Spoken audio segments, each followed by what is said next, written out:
Alright, hello, how's it going everyone? How's it going? How's it going? Alright, how is everyone going on this wonderful Thursday? It is almost Friday. Well, funny enough, yes, it's almost Friday. But that's the awesome thing, isn't it? We're just kind of like making sure that all this week kind of goes by so quick. But I am going to probably jump into it. I don't have too much left of this particular trial, so and I don't have too much to really talk about this week because it's just been mostly just kind of not too eventful. So I'll probably get it on going. Let's see what all this is about. Let me get all this up and running. No time to wait, no time to hesitate, because we have chapter 4 and 5 on the way. On this wonderful program. Alright. Magic. Oh, that's where it is. Sorry, I was testing it out and like suddenly the music stopped wanting to work with me. And I was freaking out for a moment because like everything else was working except for the music. It made me so wild. Let's see. I wonder if I could change the font on this while I'm here. Text box transparency. That's just how transparent it is. There we go. Let's keep that off. Oh, no, off. Off. Recently I had to write down all of my buttons on like a little sheet just so that I'd be able to work with like some of the different Xbox prompts they give me, like using B instead of let's say like circle.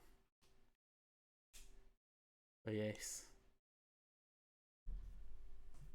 where we left off, we're at the very end of this trial. Where was it called? So Seki was made innocent because what's it called, that lady that got hit, she actually got hit by what's it called, Joan, because she kept throwing shit out of her window, and that wasn't really good. It was an accident, but what's it called? The lady was injured, so that didn't pan out so good. Is there supposed to be sound you don't hear anything? Do you hear? Oh, I see. Let me get you. There we go. You get that? Sorry, it was on mute for a bit. Sometimes the music gets like that. But there we go. Yeah. What's it called? Everyone's all there and completed. Alright. Let me take a little sip before I get going, because I've had some confidence issues about how well I can really do voices.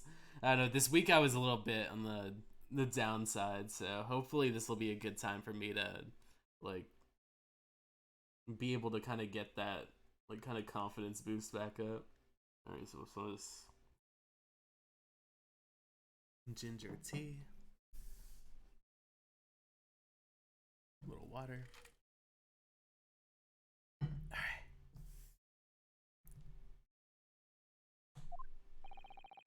You are now a free man once more. It is my hope that you will continue to further your education in British culture. This was more than an education in what British culture is. Getting arrested by their police and having to go in their trials. This is the extent of the culture I'm getting while I'm in your place. And may you never again be brought before me. Oh yes, sir. Of course. On my life, I swear I'll never set foot in a courtroom again.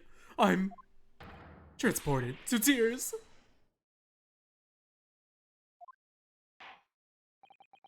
Thank you, counsels.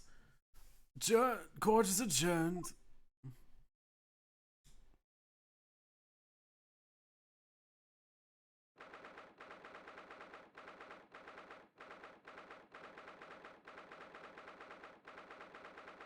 Meanwhile, the Old Bailey.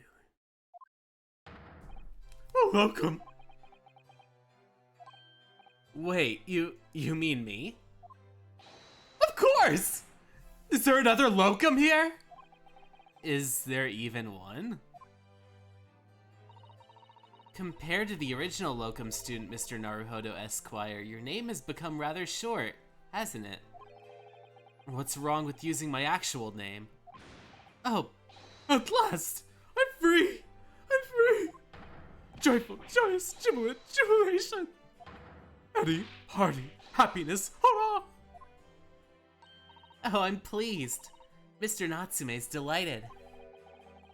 Would it be so hard just to say that then? Locum, you did it! You saved me from the brink! Well, what happened to the poor woman was in no way your fault after all. I'm just glad everyone can see that now. No, no, no! Not that! Lovely, loyal, locum, lawyer! Yes? I mean, as I said before, I've just never got used to life here in Great Britain. Every time I look over my shoulder, I see foreigners. I see towering brick buildings. And from higher up windows, I could see them looking down on me laughing. Look at the little hunchback. Oh dear. I'm sure that's all in your head, Mr. Natsume. But today, you locum lawyer gave my gloom with the boot. You stood firmly behind that baronial bench before all those babbling British. You battled to the bitter end, laying bare the baffling truth. And then I beheld the blinding fireworks among the beams of the Bailey's roof. I bellowed, behold the best barrister ever born! Well, that's really flattering. And we're pleased for you. This has I'm so sorry. I'm so sorry. Sorry, hi Izzy. I feel so bad. I got to like the very tail end of it. So now I kinda ended up shortening a lot of my intro because I didn't have too much time. Or I didn't what's it called? I didn't have too much like stuff to talk about. So I ended up just jumping into it. But yeah, he was very super happy about a lot of this. So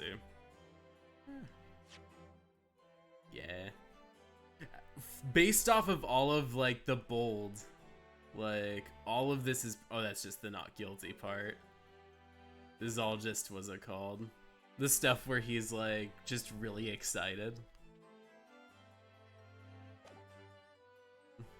What if I was next? I can't wait to see my beautiful perfect guy. I can't wait to see him too. Let's see who this beautiful guy is. Hopefully this will be relatively on the short side. An antidote? Is that what's to become of all my hard work? Ah, there you are, my dear fellows. I apologize for keeping you waiting. I rose late this morning. Oh, Mr. Sholmes, what a pleasure to see you. I see him here not a moment too soon. A disaster has been averted, I'm glad to say. Oh. The trial shall begin presently, Mr. Naruhodo, and I wish you the best of luck. Amazing and awful, I could write poetry. It's just finished. What? No! Then my haste was in vain. Oh! It's you! Sherlock Sholmes! Oh, have we met, sir? This is Mr. Natsume, the man you had arrested, Mr. Sholmes. Ah, I see. I failed to recognize you at first. Our previous encounters have taken place in the gloom, either of your bleak lodgings or that prison cell. I simply couldn't face that curious face in the light. Charming. This is all your fault, Sherlock Sholmes. You're the reason I had to go through this terrible ordeal. I'm gonna give you a piece of my mind. My apologies, sir, but I assure you, I have placed you now. You're the fellow who abandoned that poor lady and ran off, are you not? Oh! Had she been taken to the hospital more urgently, I feel perhaps she would have regained consciousness by now. Oh. But it is unavoidable, I'm sure. We are but human after all.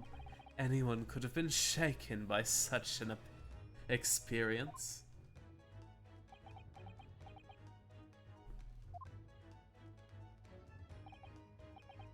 Poor Miss Olive, she's gone through quite a bit. With everything falling out the window and falling apart. I do feel badly about how I behaved. Well, never mind. Now then, what was it you wanted to say to me, sir? Nothing. Priceless. Oh, I'm so sorry, really, but that was quite priceless. Poor Saseki-san. Still, on the bright side, you had an extremely entertaining experience without paying a penny. Not him just like rubbing it in and being like, haha, I knew you couldn't do it. You didn't have the brass to stand up to me. Is what a jerk.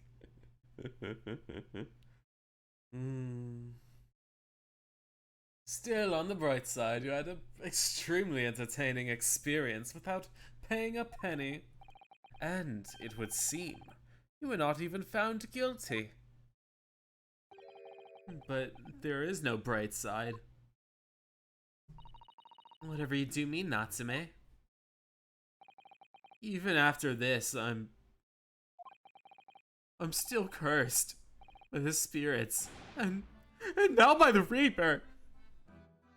I'm forgiving the French lollyrock, good bread, ratatouille, the little sensual anti-smoking ads Fabian. I'll have to give that a look.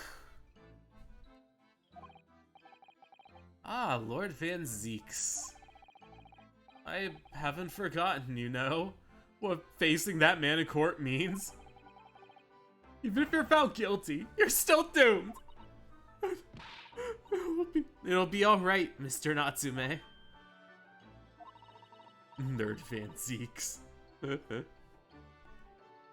If the Reaper appears to try to make trouble, I will protect you. I got Susato slammed. Or Susato took down. Man, capping this off with like one extra example of being beaten. Much as I like being turned on my head, a little bit of warning would be nice next time, Miss Susato.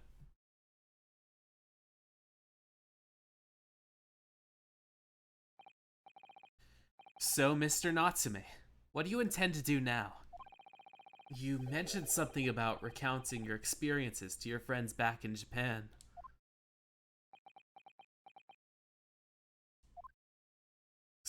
Oh, all these different Susito, Mikoto. All these Susada. I get that. Yes, I intend to return to my homeland soon. Huh? It has already been a year since I arrived here in Great Britain. I've visited universities, libraries, bookshops. I've been honored with the tutelage of professors. I've learned so much about the wealth of literature here, and the city it has shaped. And I've come to realize that it is in my calling to sail home and tell my fellow countrymen about it. That's very touching, Mr. Natsume. Or in perhaps very veiled terms. You wish to withdraw halfway around the country to escape the terror of the Reaper's curse. That's not it at all! The more I learn of literature, the more this strange feeling claws at my inside. I feel compelled to return to my roots and attempt to pen a work of my own. Oh, I see. A work of literature by Saseki-san. Could be an interesting read. I bet a lot of people still read his stuff to this day. To avoid Van Zeeks, don't look at him, he's ugly. Be like, I would travel days upon days upon days just so I never get to see Van Zeek's face again. And what about Mr. Sato and yourself, Mr. Naruhodo? Sorry, what about us? Will you return to Japan alongside your mustached compatriot? Why would we? A week has not yet passed since we've arrived in London. And only now does it feel as though we finally found our feet. And you are accommodated in a hotel at present, are you not? That's right. But we need to find lodgings before it bankrupts us. I've calculated we can only afford another 10 nights before our budget's exhausted. Well then, could you take my lodgings? Oh, the windowless room? Ah, but what it lacks in windows, it more than makes up for with a floor, a ceiling, and walls. Great. And of course, I'd be happy to leave behind the accursed evil spirit. Oh my, an evil spirit. Oh yes. It tries to suffocate you while you sleep. It's an invaluable wake-up call. Well, think about that, if that's alright. Perhaps I can offer you a more welcoming alternative. Would you consider taking lodgings with me? Really? Well, a vacancy has conveniently presented itself. Though it is up in the attic, I might add. Oh man, like Persona 5. I would live in Sasaki's home. A weird twink lives in the same building. Be like, I feel like that would be a nice roomie at least. Like, it doesn't have to be all dark and gloomy when you got a sexy roomie. Though it is up in the air, I might. No, up in the attic, not up in the air. You sure it isn't just a storage loft? I spoke with the landlady this very morning on the matter of price, and Iris is cleaning the room as we speak. You must come at once, I presume. You have no luggage to speak of. Quote Shakespeare eats paper. I still need to see the paper eating part. Oh, it's simply wonderful. What an honor to be invited to take lodgings into the great detective's office's attic. I'm too overcome for words. So suggesting we look elsewhere is out then. Then it's settled. Iris will be preparing a welcome dinner this evening. And you must come too, Mr. Natsume, I insist. I don't know what to say, but thank you. And yes. Wonderful. Then I'll go and complete the paperwork for your formal release, Mr. Natsume. It shan't be long. Somebody's happy. Locum. I knew that you wouldn't let me down. I'm truly delighted to have met you here in London. Likewise, Mr. Natsume. It's been a privilege meeting you too. It's a shame we're going to have to say goodbye so soon. Well, I've come to realize that I belong in Japan. But locum, we'll meet again one day. Yes, I'm sure.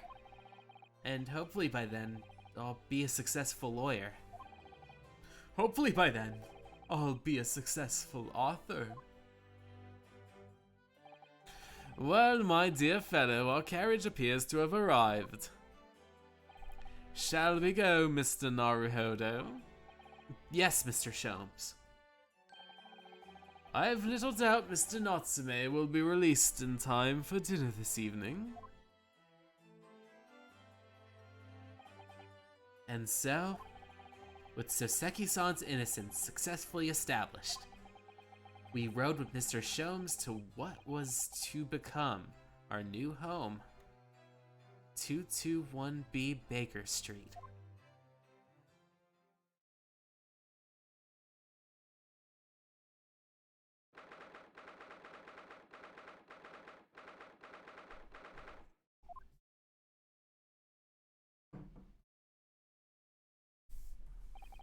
So this is to be our new office, yes. Our office. I rather like the sound of that. Me too. It's simply wonderful, isn't it?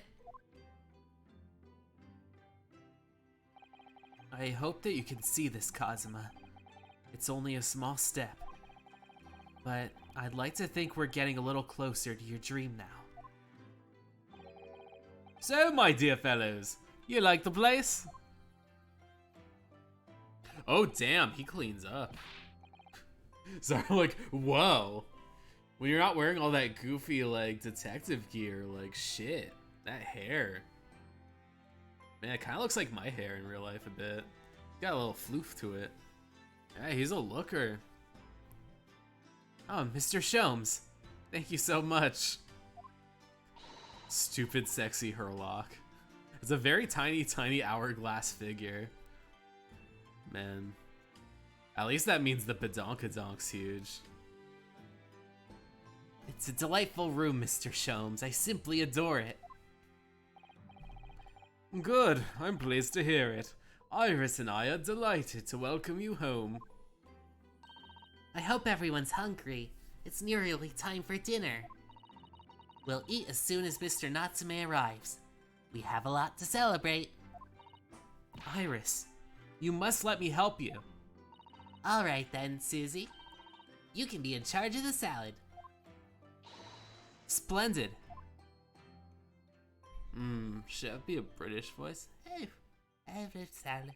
Alright.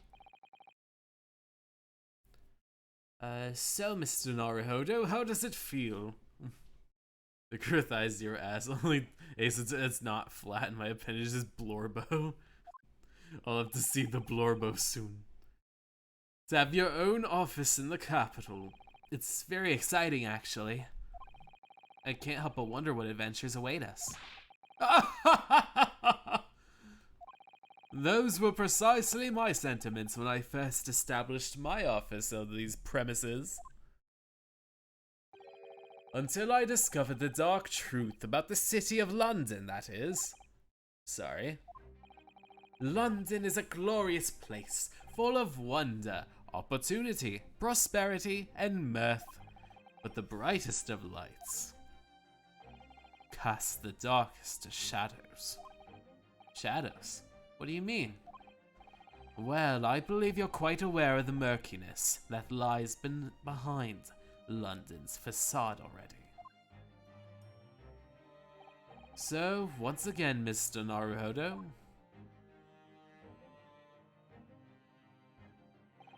welcome to London.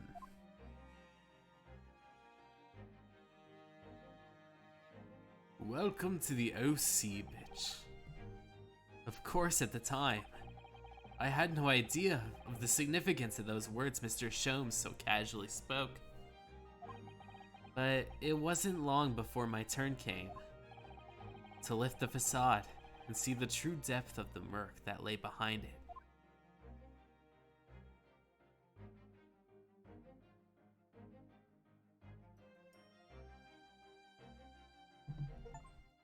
Fiend.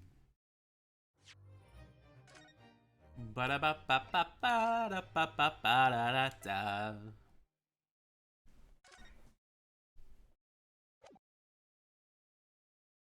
Alright, ooh, the Hounds of the Baskervilles. That's a familiar name. Let's see, I gotta do my best fun and my best, like, for kids voice. The Adventure of the Unspeakable Story. Yes. Start playing from the start. Episode 5, The Hound of the Baskervilles. The Adventure of the Unspeakable Story. I'm gonna become king of the pirates! It's coming! Sholmes's cry pierced through the thick wall of fog around us. Wisps of vapor flowed over the pistol as I cocked it, and I waited breathlessly in the stillness. The silence lasted for what seemed an eternity, until, at last, it appeared. From the shadows of the cloud, an enormous beast sprang out. The doggo of Baskerville. A hound it was, but not such a Toggle, hound as any mortal has my seen. wounds, boy. Its Toggle, eyes glowed kill! with a smoldering glare. The whole of its ox-sized body was outlined Sick in 'em. hot flames. Its I'm rumbling hurt, and Toggle. hideous howl, so terrified was I that I began to tremble with fear. Look well, Violent creature. gazing upon the mystical beast. For this is the diabolical hound of This the truly Baskervilles. was the Hounds of the Baskervilles. So this is it, huh? I guess we might just be the Hounds of the Baskervilles. Our first 2 months in London passed in a flash. In that disconcerting courtroom experience we were first thrown into on the day we arrived in the country, and in Soseki-san's terrible ordeal that had followed closely behind, we had emerged victorious. However, there then came an abrupt end to our opportunities to appear in court. For the real Hounds of Baskerville, for the friends we made along the way. Which was hardly surprising, of course, since I was nothing more than an amateur, an unknown student of law from faraway land. How's Ryu making rent? Either through the good charity of Herlock Sholmes or through favors that have been done to Herlock Sholmes. Whichever may have come first or second. So in our little office was very quiet. Oh no, Herlock is broke. Yeah, how are we making funds? I guess we only had enough for it. We were all just pretty much just skirting off of whatever small pennies we can. Until that was shattered one day by one faithful telegram. Let's see. What does this telegram say?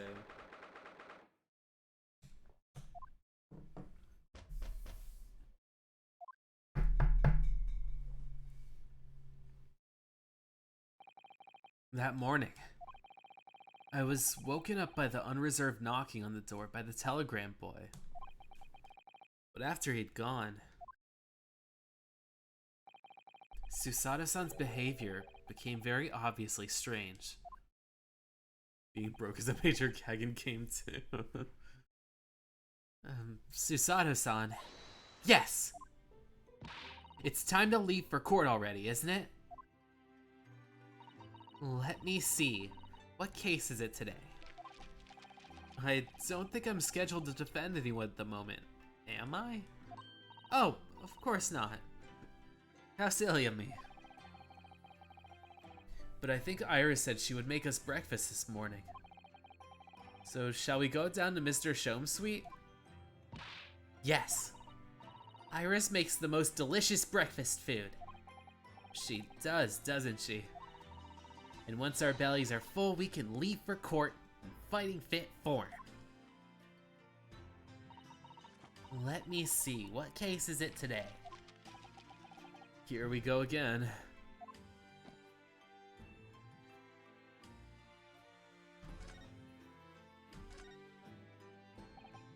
So, what was it about? The telegram that was delivered this morning, I mean. Oh, a telegram. I don't know what you're talking about.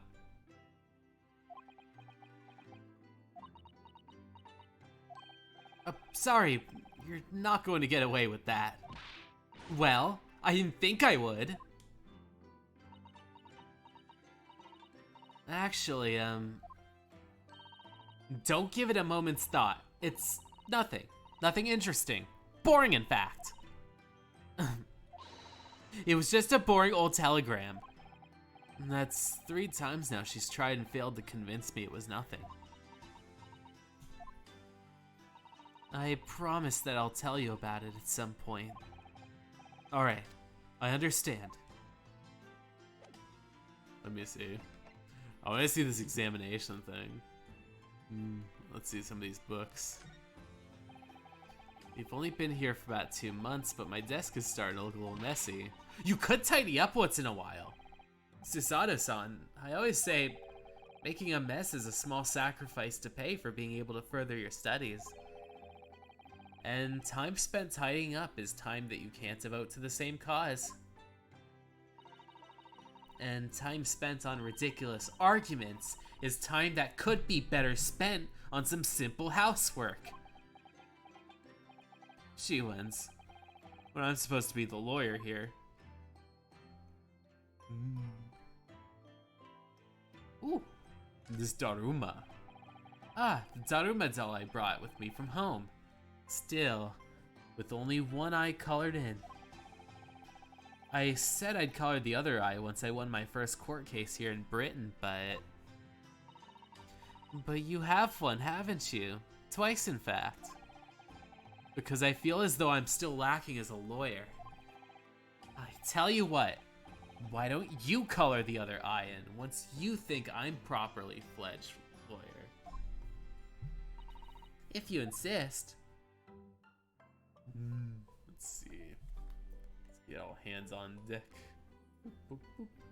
Ooh, this door.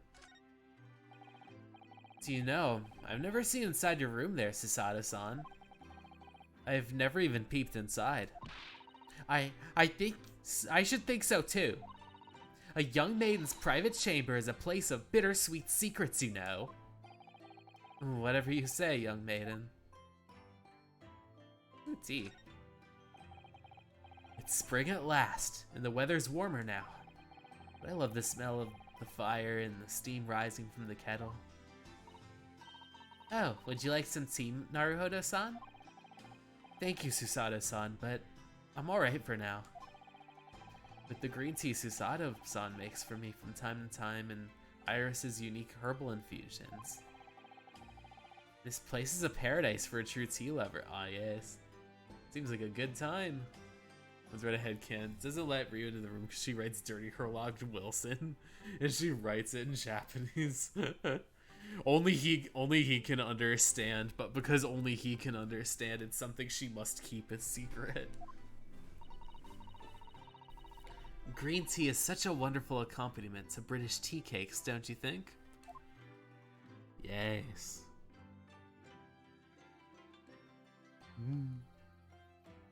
Oh, I guess more tea stuff. So this is the tea set that Susato-san brought with her from Japan. Let's hope she hasn't noticed me slipping sugar and milk into the cup when she makes it. It's just too bitter. Come on now, Ryunosuke, don't be a coward. Bitter tea is nice. It's very therapeutic and earthy, especially green tea. Tea is a drink to be enjoyed, Mr. Naruhodo-san. I know. You really don't have to force yourself to drink it, you know. I don't like to see you screw up your face, though. Oh man, she didn't notice.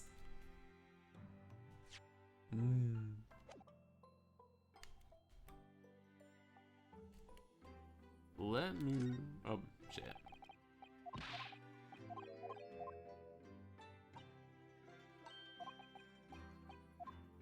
I don't like bitter anything. I like everything sweet. Only good thing is dark with sea salt caramel. That's a really nice one. I feel like when it comes to me, I like a lot of very extreme flavors. So like, I'll definitely be the kind of person where I'll love things that are bitter, but I'll also love things that are like either extremely sweet or extremely spicy.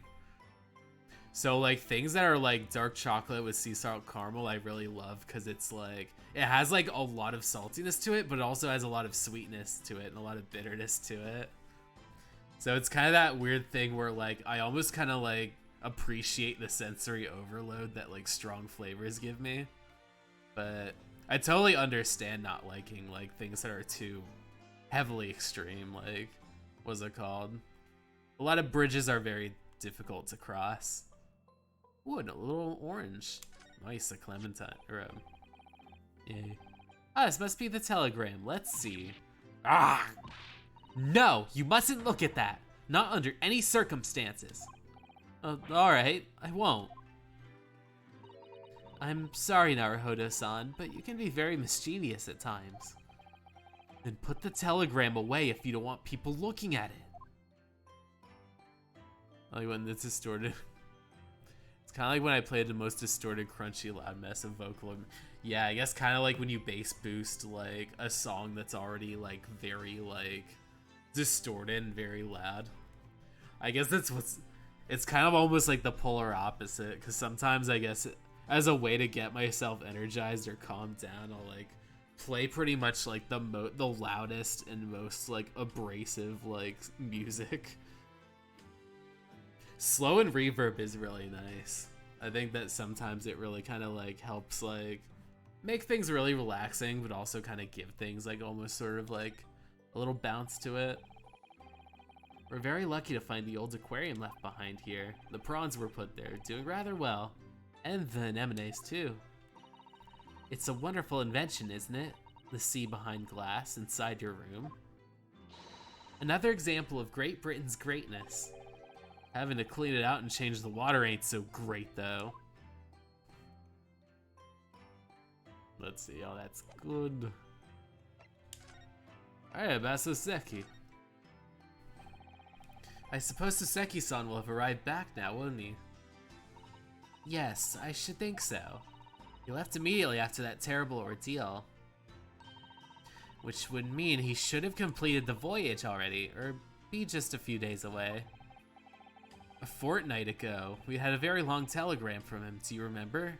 Complaining of seasickness, not being able to gift V-Bucks. It's a really difficult time. A difficult wait, a fortnight ago. But by and large, it seems the voyage has been going well. It's something wrong, Naruhodo-san? I was just wondering. What might have become of Soseki-san had he stayed in London, that's all. You mean, as regards Lord Van Zeeks, the Reaper? Yes, I can't help but wonder if seasickness would have paled in significance in that case.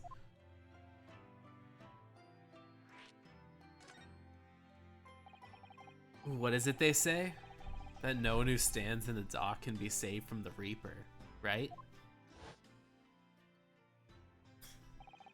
Like the way that nightmare's trial ended on the day we arrived in London. He would have had the most yaoi-ful relationship with an absolute freak. He would have been able to stay with that Shakespeare dude. Shamspeare, I think. And every 2 months, the cause of that dreadful fire is still a mystery. Yes, but at least Soseki-san's out of the country now. Presumably, I mean. And that the curse of the Reaper can only take effect within the confines of the city of London, perhaps.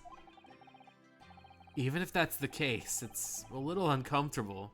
I have a terrible sense of foreboding. Yeah, old Will Shamsby. If the legend of the Reaper is to be believed, it would mean he wields a sword of justice himself. Come to think of it, I wonder what he's been up to these past 2 months. Surely not wielding that sword against more acquitted defendants. No, I don't think so. Apparently Lord Van Zeeks hasn't appeared in court once since our last encounter. Oh. Yes. Since Soseki's trial, he's withdrawn from judicial service again, it seems. Aw, man.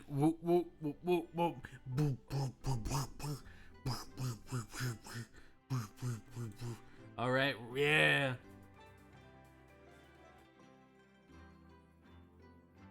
Rave, party on.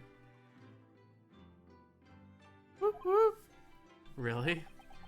Just like before, when he wasn't seen in court at all for several years. So it's just been me who's had to face him in this recent spat of trials then. Ugh, just my luck. I wonder if luck doesn't come into it. Sorry? Oh, nothing. Never mind. He sends him back to the Shadow Realm, only to come back once he like feels our presence again, only to be rebanished. All right, finally, let's get going.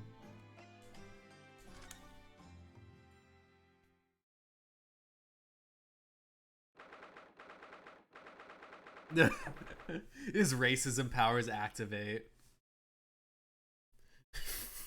He like feels it in the wind and is like, is that my learned friend?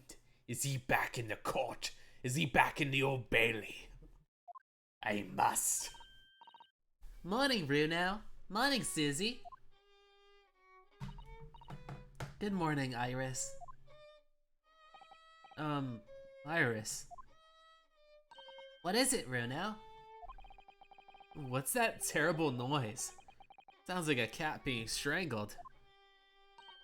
Ah, yes. You noticed that, didn't you?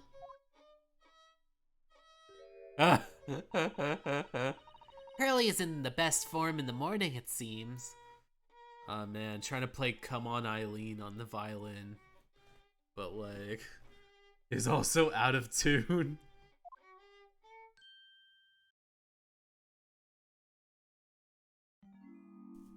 Oh man, he's really selling.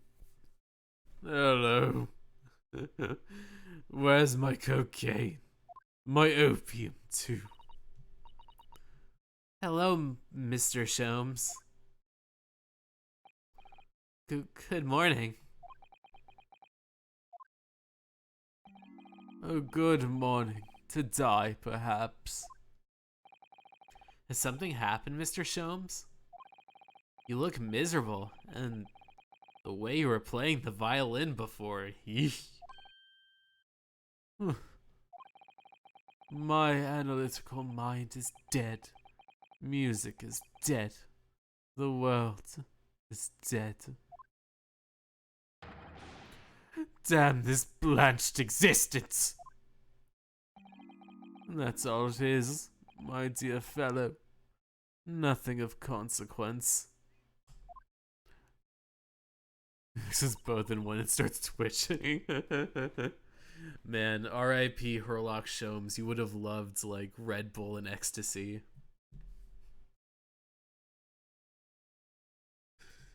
I'm afraid I don't understand. Well, Iris, isn't it time we ate?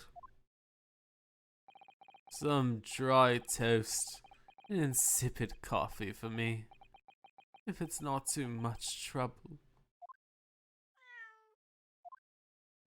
Oh, kitty. Oh, baby.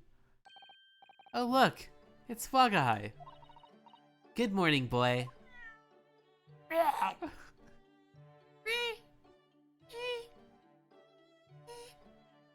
was like, I don't do good meows, so I'm like, like, that must be some kind of tiny door for cats to use. But how did it get in there? That was the demon that suffocated Natsume. Well then, everyone. Time for breakfast. Oh, wonderful. I'll help you, Iris. It would indeed be a fine day to die. I knew something looked different. Like naming the cat they. Something's missing from Mr. Sholmes. His name's after pronoun. My they them like icon. Wagahai. Examine that ugly look on your face. Let's see. Investigated thoroughly. I feel like there's something. Bro, just shoot up some fentanyl. Be like, the mysterious Case 6, the mystery of the missing fentanyl, and then like it's just the same argument as like the second trial in this first game. I mentioned that Iris was in the process of writing a full-fledged column. Mr. Natsume was impressed. Yes, Mr. Natsume. Once I'm back in Japan, he said, thoroughly, tightly clenching his fist and teeth.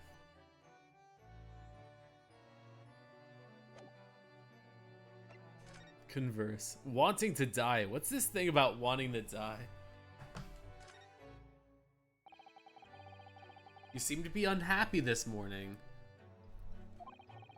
What's happened?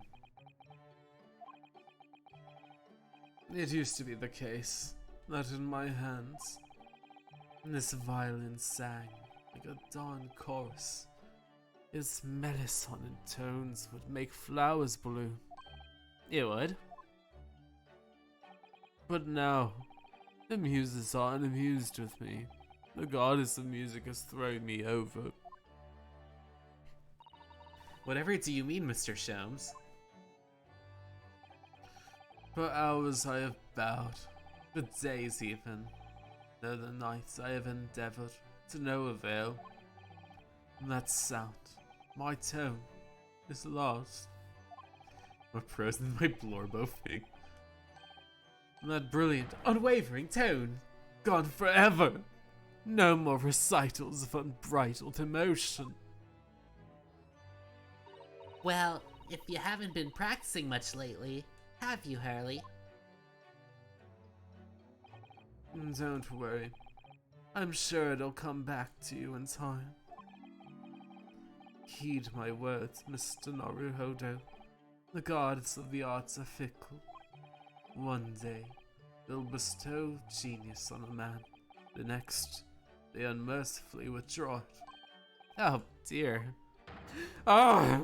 Why is this happening to me? If they take a turn I have for the violin from me, what is left, for pity's sake? What is left? Deduction, perhaps. Isn't that what you're known for?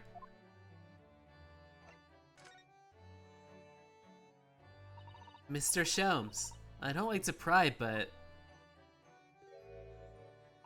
your desk looks rather empty today. Oh, well done, Mr. Sato. Your observational skills do you credit. Oh, no, Mr. Sholmes. They pale to insignificance when compared to yours. You'd struggle to notice, wouldn't you? Nothing more than porcelain, silver tarnished, and sulfur of sin crackling from the hell he lives in. It's a very profound way of being able to express this dude's anguish. I feel like that's definitely something to be proud of.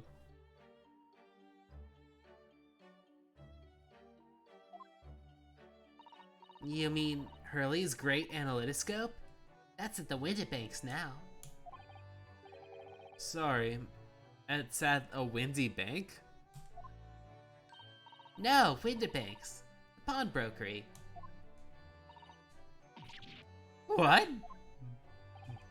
You mean you pawned that enormous machine of yours? It has some considerable value, you see, quite undeservingly. But isn't that a very important machine for your work? I do wish you consulted us if your situation had become so desperate. I should have gladly passed what little income I have to you. That line is for someone else. Yeah, I guess this is part of the fic piece.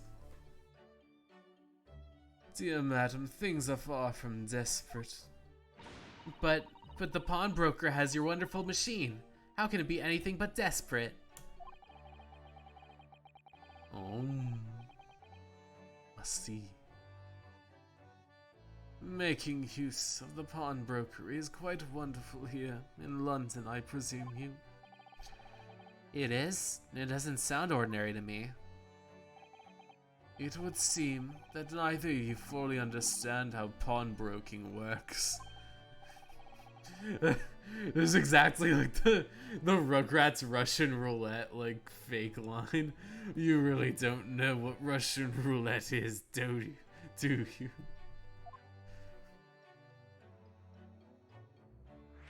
How pawnbroking works. What do you mean when you said we didn't fully understand? To the people of London, pawnbrokeries are akin to banks. Thanks. On Mondays, merchants relinquish their finest jackets and trappings to the pawnbroker of choice. With the money they receive in return, they're able to trade happily throughout the week. Then on Saturdays, they go to recover their things using the money they earned. I had no idea. This has been a fascinating lesson for us.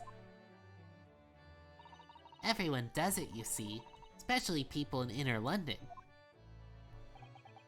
And should they have the money to spare, they would purchase another fine jacket.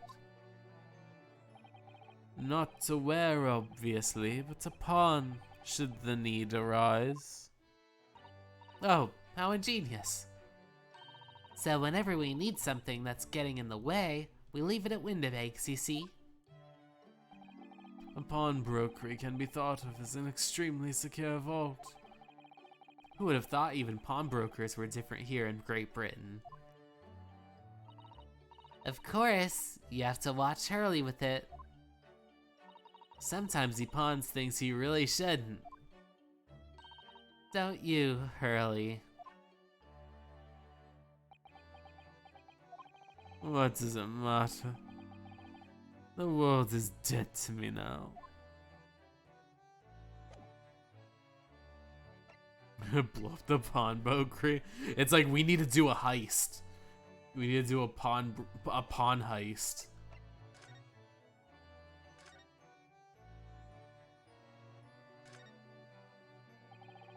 Mr. Natsume's cat seems to have settled in his new home then.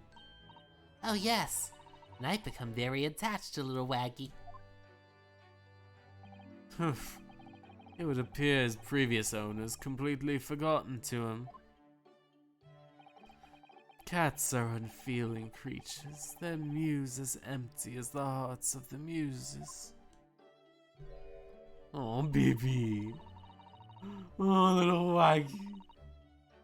I know what choice to ask for high treason too. If Mr. Natsume had no intention of taking Waggy back to Japan, I wonder why he kept him in the first place. I expect he would have taken him if he could. But pets are strictly forbidden aboard steamships in our experience. Warlock is allergic to cats' headcanon, and that's why he's so under the weather. And for good reason. Terrible things can happen if the rules of passage are not obeyed. Well, I don't mind, because Waggy's adorable. Yes, he really is. Oh yes, what about the door? I don't recall seeing that little tiny thing in the main door before. Where'd that come from? Oh, you noticed. You are observant, Bruno. Look, I use this. It's my latest invention. What is this? I call it the Clap-Fap-O-Mat. Flapomat, sorry. It's like... not pulling a Shane here. The flap. It was a flap. A cat flap, not a cat fap. No. That's right. It can make a cat. No. Now I can only read fap. Can make a cat flap for a little furry friend like Waggy in a second. And it can do that to any door, no matter what it's made of. It's very powerful, you see. Wouldn't it have been quicker just to make the cat flap rather than make the machine to make the cat flap? Well, yes, maybe. But now I can make cat flaps anywhere I like. Oh, I think that's wonderful. You must make one for us in the door of our upstairs, Iris. She really knows how to come up with unconventional inventions, this girl.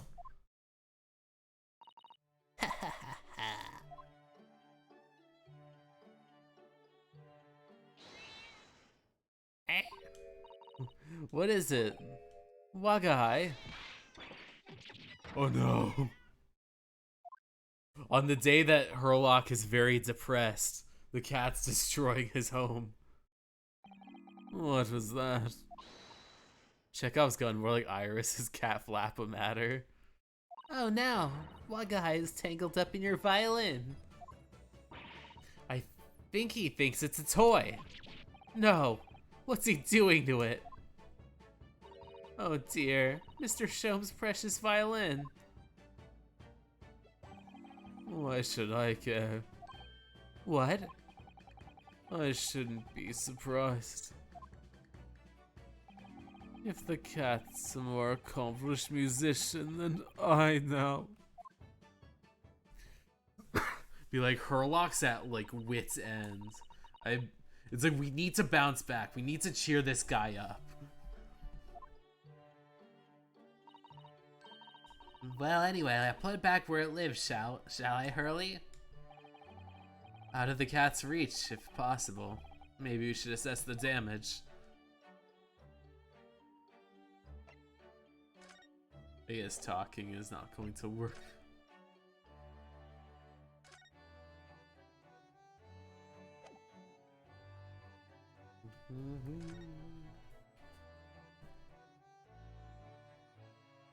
Quick, someone make a complex crime.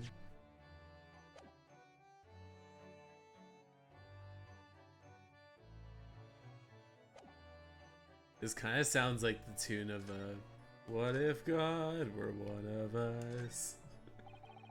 Investigate, they're like, I need to move this another, Maybe if I unplug this and use the keyboard.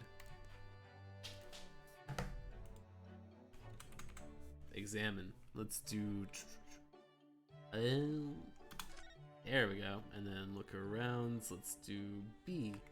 There we go.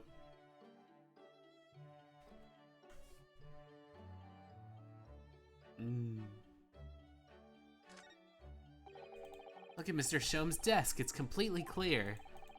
An enormous machine.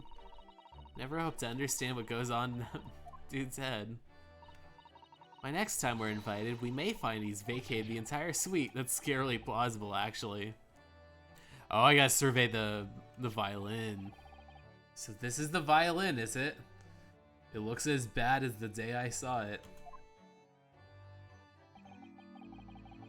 It's a Stradivarius, one of the finest violins in the world, made by the renowned Italian luthier, Antonio Stradivari. Oh, is that supposed to be the guy that mentored, like, what's his name? That's the guy that mentored, what's it called? Mozart. He called himself the patron saint of mediocrity. Salieri. Yeah, I think that's supposed to be Salieri. Oh, but see, doesn't really look like anything special. I happened upon it covered in dust, languishing in the pawn shop down in a nondescript back alley. The broker had no idea of its value, so I was able to purchase it for a mere 55 shillings. Those TSRST expensive violins, $40,000. Wow. I feel like at this point, yeah, like an antique violin from like back during like back when sonatas were being made. And until today, it's been my faithful companion in every Paganini-inspired performance I have made. Ah, I see. I ask you, is there a reason to live in a world devoid of music? To tolerate this blanched existence? No! There is none.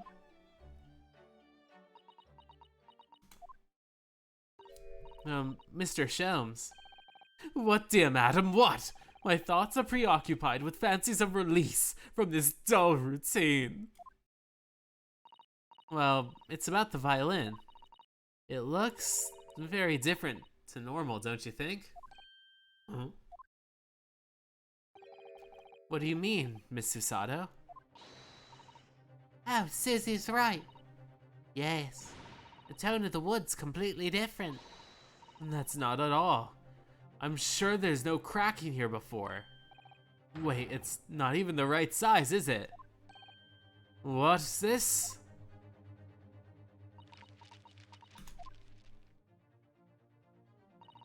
I'm terribly sorry to have told you this, Mr. Sholmes, but that instrument is a violin at all.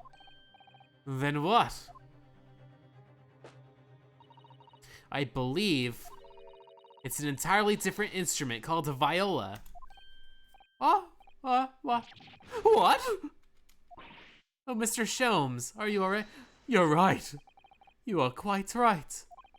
This isn't my faithful Stradivarius. So what, pray, is this piece of stringed flotsam? Not your faithful performing partner, then. Ah, I see what must have happened. You do, Iris. This is just a simple mix-up.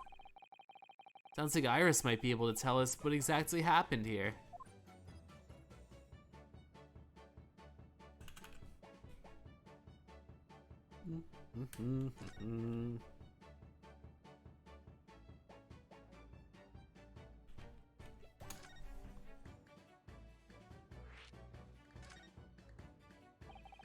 What did you mean by a mix-up, Iris? Well, you see, this viola, I mean, was at Windibank's until last week. At the pawnbrokers? Not Mr. Sholmes' beloved musical partner. There is a proverb from the East, in which you are no doubt familiar with, my dear fellows. Always let a beloved child travel.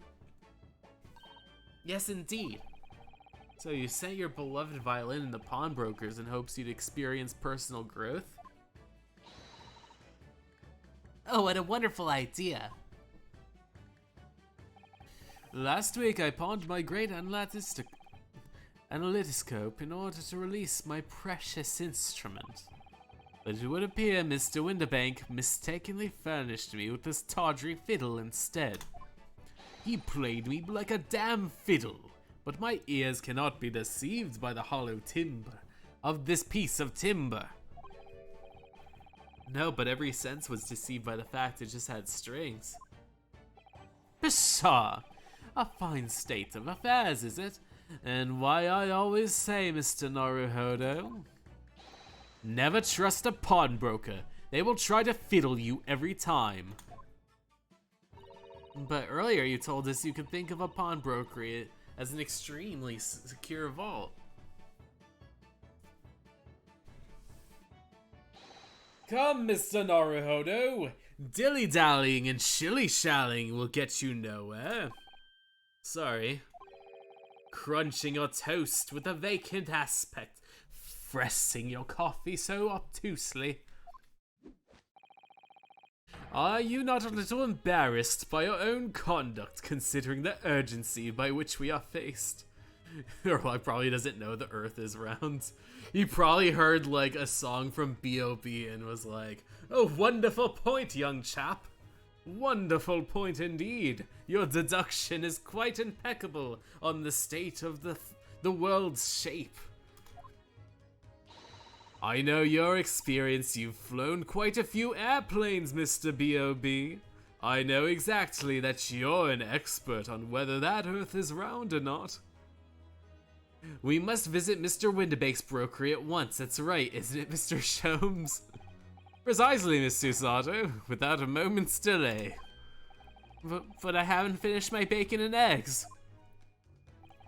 My dear fellow, surely you don't still intend to crunch your bacon with increasingly vacant aspect, to press your egg ever so obtusely? Alright, say no more. Let's go then. Don't worry, Bruno. I'd be happy to heat up for you again later. Oh, thank you, Iris. As it happens, I'm rather curious to see what a British pawnbroker looks like. Or does the shape of the Earth matter in my case? I think not. The Earth could be a rhombus for all I care. He would probably come up with more extra shapes and be like, perhaps it might be a bit of a diamond, since it's hard to be able to hit both the what's it called? The North and South poles.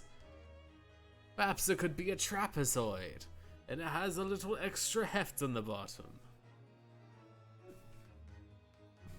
Let's see, move out the way. Let's see, Baker Street. Let's try Baker Streets. Actually, no, they just want me to go in the pawnbroker. It could be a Ford F-150. Sometimes when I think about the world, the Arctic Monkeys plays in the background. It always makes me think of the Ford F-150. It always makes me think of the world too, for all I concern. So this is a British pawnbrokery. Oh my, there's all sorts of tools and contraptions here that I've never laid my eyes on. Like a skull, like a human skull. Man, what are they pawnbroking here? People are like, I will sell my, like, what's it called? The family, like, ashes. Just to be able to get, like, a few shillings. Ah, Susato-san, that spark of wonder in your eyes. Can't wait to scour the shelves, can you? I get the impression you enjoy places like this. Oh yes, I don't know why, but seeing such a lot of things I don't understand is a real thrill to me. My dear fellows, let's not forget why we're here. Oh, Mr. Sholmes. We are calling on a matter of business, not pleasure. Man, you're dangerously close to hitting Susato with that little... Which character would give that skull? Weird knife girl? She would. Yeah. And clearly Mr. Sholmes means business too, judging from the spark in his eyes. Oh, Mr. Sholmes, sir, welcome back. Do you hear that brazen welcome? Well, yes, we're potential customers after all. We're disgruntled customers, Mr. Naruhodo, and it's time to inform Mr. Winterbake of our ire. Come, the fight is afoot. Oh, shit. Herlock Karen Sholmes. Naturally, you will recall this, which I retrieved for you some days ago. I would like to speak with your manager, sir. Yes, I am the manager, though. This second-rate fiddle's not my faithful instrument, Mr. Winterbank. The Call of the Wood's different. It has holes in it, not even the same size. Wonderful summation of our observations, Mr. Sholmes. Pop Winterbank, Karen Sholmes. Oh, I'm so terribly sorry, sir. How utterly unforgivable of me. An unexcusable mistake of a pawnbroker. But there's only one way to make amends. Get him, booking. Oh, he's gonna kill me. Oh, fuck. I shall take my own life. Persona. Oh, no. I feel like I've seen that gif somewhere. Of like Mr. Winterbank rushing for the gun and pointing at himself. I feel like that shows up on Twitter way too often. I don't think it'll be necessary, do you? If I may just say one thing before I pop off. Yes? It was you, sir, Mr. Sholmes, who took it upon himself to remove the item the other day, I believe. Sorry. As I recall, I entered the storeroom to fetch your violin, and then I heard, here it is. You did? And when I turned to transfer to you, you have taken the violin and left, sir. However, there can only be doubt that the blame lies firmly at my own door for allowing you to leave. So I shall not grumble or grouse any further. May this guilt die with me. No! Stop, my dear fellow! The fault is mine! It's like, you can't summon your persona in here. There's no shadows around. Phew! It would appear the fight is over. I do humbly apologize, Mr. Winterbag. Evidently, my questionable disposition precipitated this tragedy. The way to manipulate your customers. I'm going to guilt trip you with my own, like, admission of guilt. Well, you wouldn't be Sherlock Holmes without that questionable disposition now, would you? Haha. I do believe you may be right, sir. It's either laugh or cry, I suppose. You are right, it must be said. One of my more challenging customers. You needed to remind me of the peculiar collection of items you've brought through my doors in the past. Oh, peculiar items? In the extreme, ma'am, for the example. The unpublished manuscript of an eponymous work, the novels of Sherlock Holmes, or such. Oh my, a new full-fledged novel? And unpublished? A story I've yet to read, you mean? Ah, forgive me. Wait, before you die, you must tell me one more thing.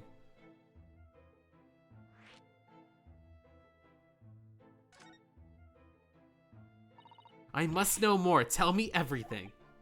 Wow, Susato-san's really fired up right now.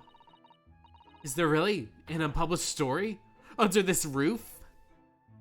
Oh my. Well, one day, the gentleman here brought in an old metal chest, you see. I should like to entrust this to you in care, Mr. Winterbag. Susato's no fucks to give. For a chest like that, 1 shilling, sir. Not a farthing more. It houses something of very great value indeed. The latest manuscripts recounting the adventures of one Mr. Sherlock Holmes.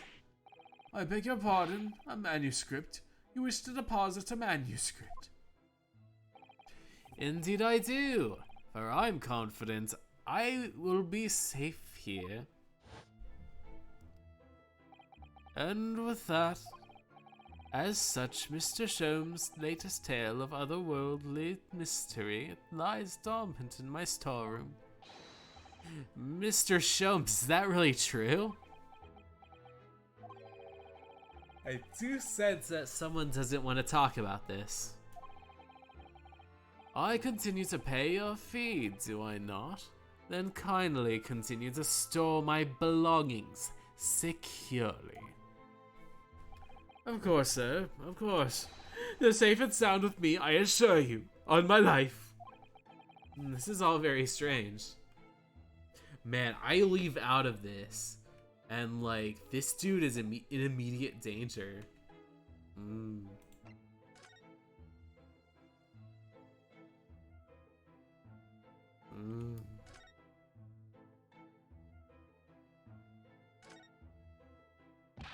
What are you doing, my dear fellas? We're not here to browse mysterious curio. We came to teach this broker a lesson. Oh, but there are just so many fascinating items.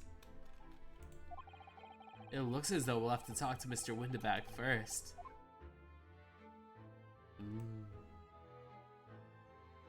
Yeah, because I've already talked to you, and like, dude was like, I am... Last case is domestic abuse. This one is suicidal tendencies. I hope that it wasn't something that like gets like censors going nuts. I already have it for cursing, so if I say like fuck, shit, piss, then I should be able to talk about the side of the sewer. Let's see. But like, yeah, this is a very, between Herlock and you, like, I mean Herlock and this guy, it's a very dire case.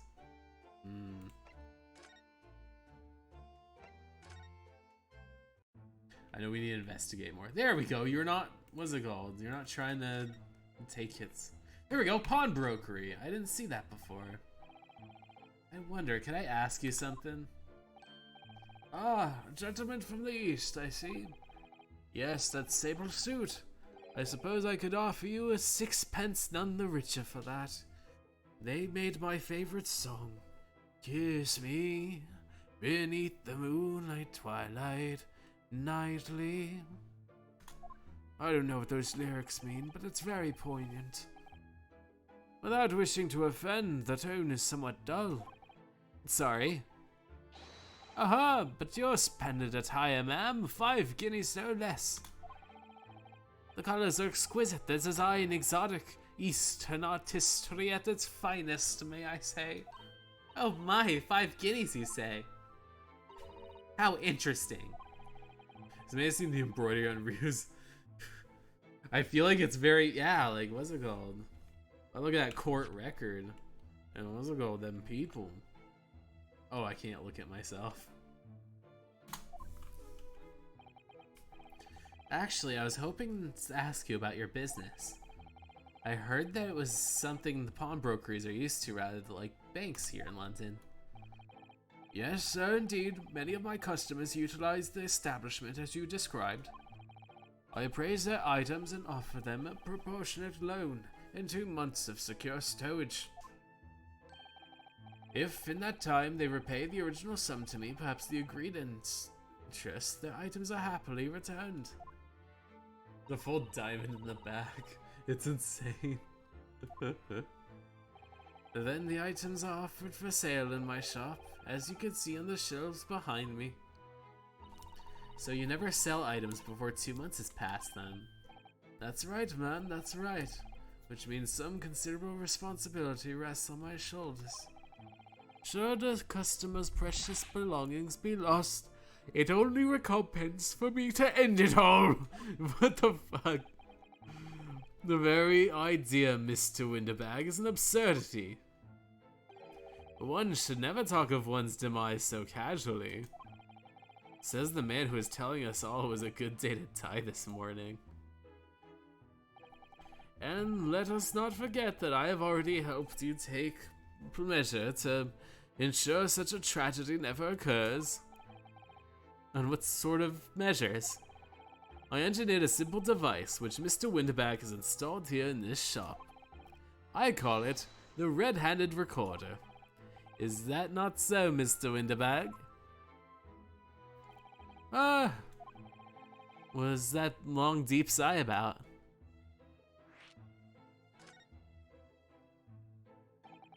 What on earth is a red-handed recorder? Use your eyes, my dear fellow. There are 2 just below the ceiling. I see what happened to be a camera attached to some timely device. Very astute. It is indeed a camera, furnished with some 100 pieces of celluloid film. And even 30 minutes precisely, the camera automatically records the appearance of the shop. Here, I have an example of what I can show you. Yes, a print from the camera is set to record the activity at the shop.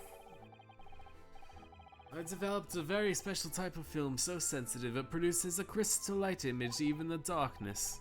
Really, that's extraordinary. Yes, you can see the counter and the door behind it. Look. So you see, there's some that enter the premises with ill consent. His identity would be summarily exposed. But did you not say the photographic prints were taken at 30-minute intervals?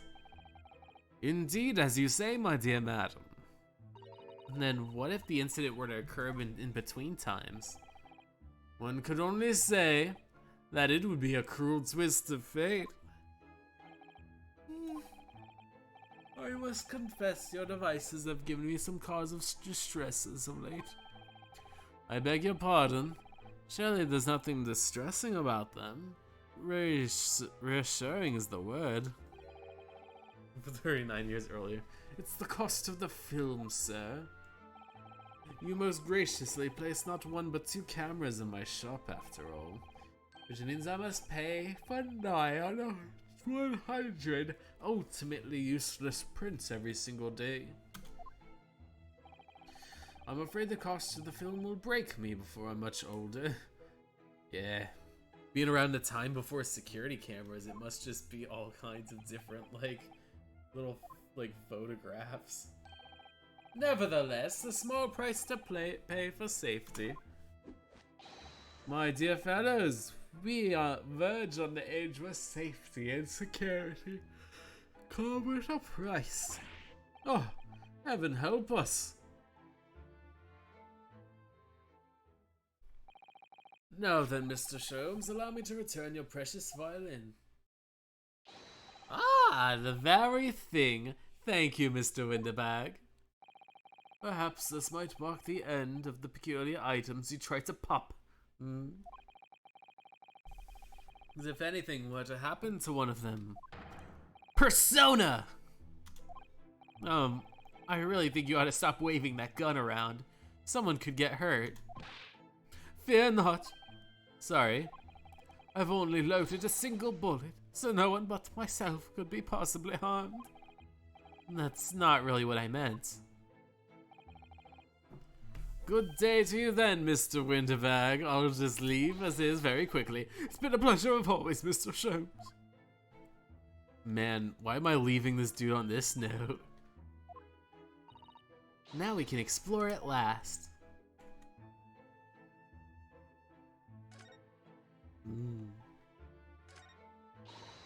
Note to self, Winterbags, rob it at this time.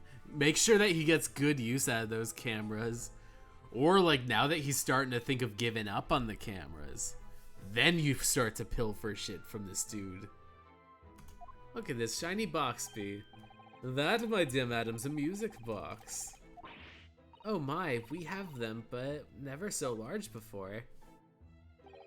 Shall we listen to a while?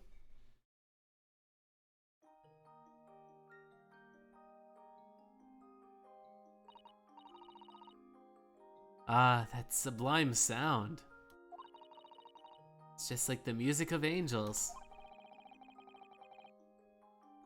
I've never heard anything like it before in my life. Once I was 7 years old. Soon I'll be 10 billion years old. This particular specimen is that of... Expect Space Boys tape from Amori and start playing along. I still need to play that one at some point. This particular specimen is of the larger variety, commonly found in public houses and restaurants. There's a metal disc inside of which the notes are being played on a recorder. Simply by replacing the disc with another, any music you care to imagine can be played. Oh boy, a record player. My goodness, what a simply delightful machine. Indeed, though their popularity's waned recently with the development of the gramophone, of course. Science and technology advance at such an overwhelming pace. An assortment of things. Crockery, footwear, clocks, and watches. Almost anything you can care to imagine. Those are forfeited items, offered for sale by the pawnbroker. What does he mean, though? When you pawn or pop an item, the broker loans you money against its worth. He stores the item for an agreed period of time, after which the loan must be repaid. If not, he's free to display it in a shop for sale at the price of his choosing. Oh yes, now that you've explained it, I've noticed a little price tag on everything. Of course, simply by paying the agreed interest on the loan, one can extend the period of safekeeping. So, you may pawn that black garb of yours without fear, my dear fellow. My treasured university uniform. Never! It embodies my student spirit. I let Kazuma borrow it one time and it still smells like him.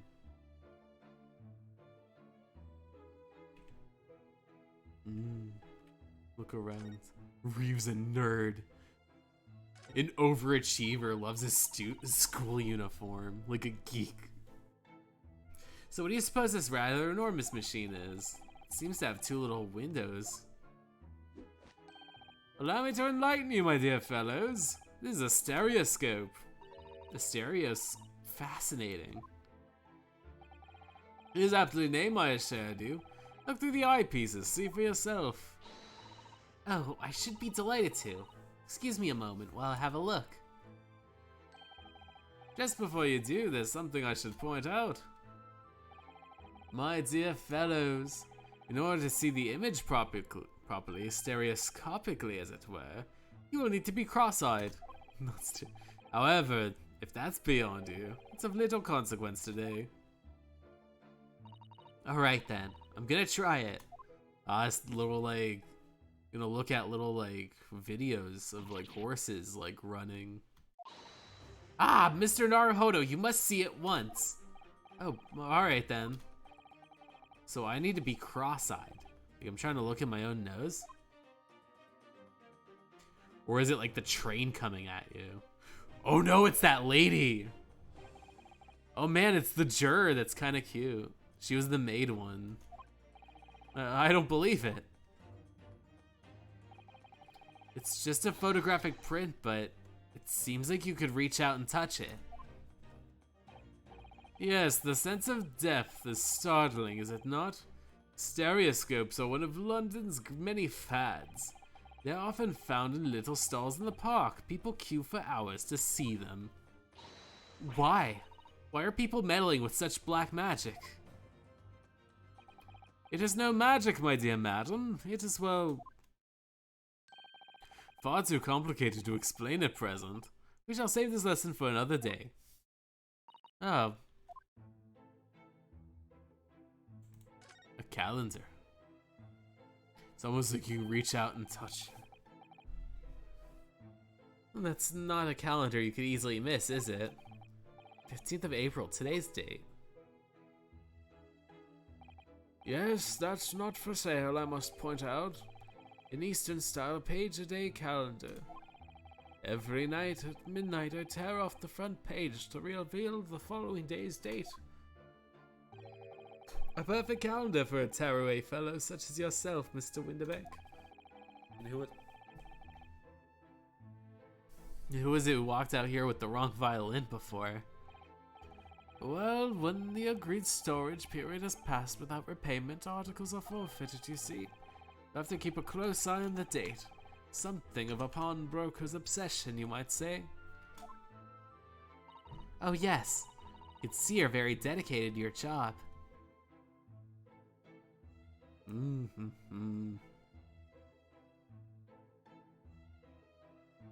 shoes.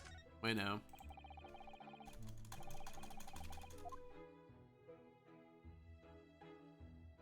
These have all been examined. I guess the door outside. 3 globes of gold. Is that some sort of charm? Dear me, have you not seen the sign before? How plants work, it's canon. He doesn't understand. Only knows poison and opium. 3 gold bowls and at least the pawnbrokery, more than 700. All showing the same one. Oh, I see. Ah, I did not imagine your ignorance was so profound. Hey, you're the one that doesn't know about plants or stereoscopes. Significant of 3 golden balls. Of 3 big balls. That is entirely unimportant here, my dear madam. Irrelevant, even. You mean you don't know?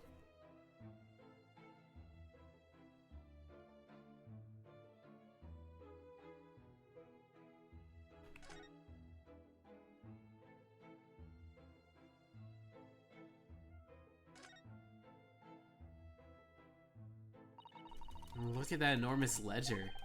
Mr. Winterbank is nothing else very peculiar about recording the items he accepts. He'd have to, otherwise he'd be getting all sorts of trouble. Which might explain the thing that catches my eye more than the ledger. The gun! Do not entertain even a single thought of pilfering the article herein, my dear fellow. I assure you Mr. Winterbank would not hesitate to draw that weapon with a speed belying his portly size. Oh, you don't mean he'd blow his brains out, indeed, in recompense for his blunder. Oh my. But in any case, of course we would never let do such a thing. How could we even suggest it?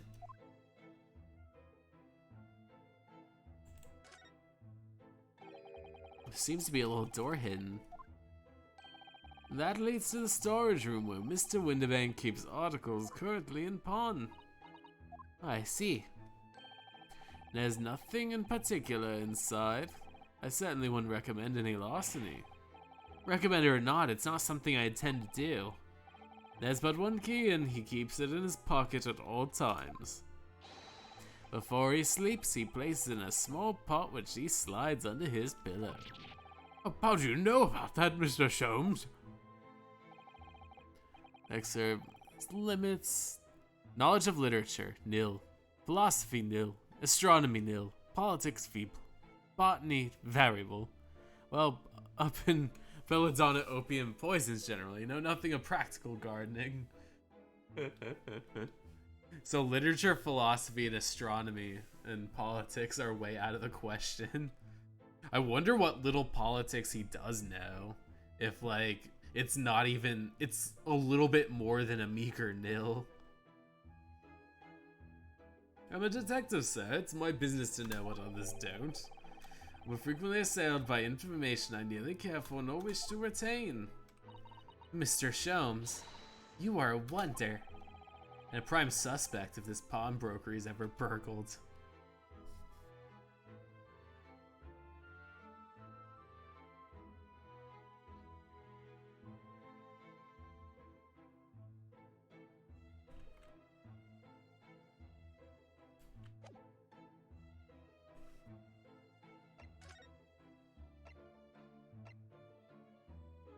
More investigation.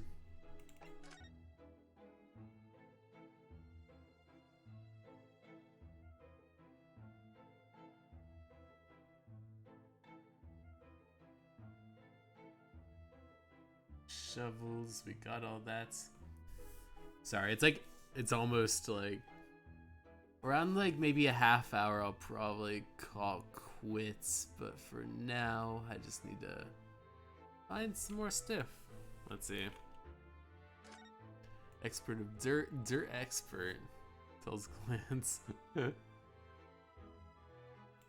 Oh, this guy.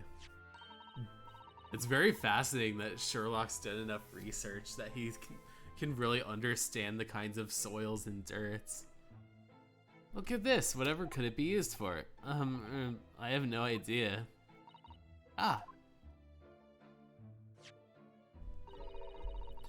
There's a small catch here. Just look inside. We're gonna open it, aren't we? Oh my, that's amazing. It has some sort of spring-loaded mechanism, which we'll never manage to put back into the way it was before. What are you two doing? What? Nothing.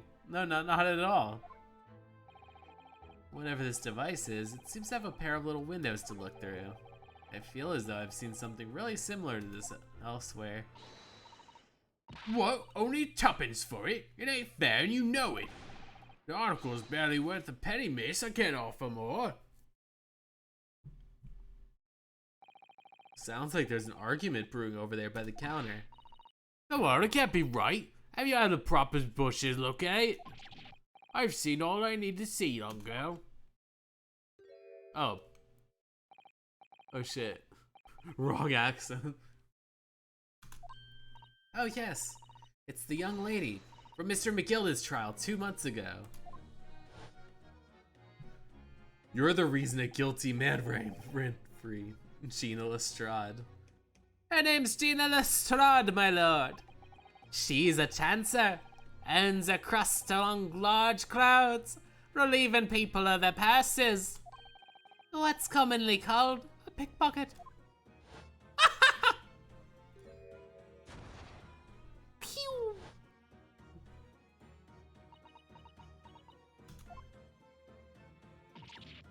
Gordon Bennett, you lot!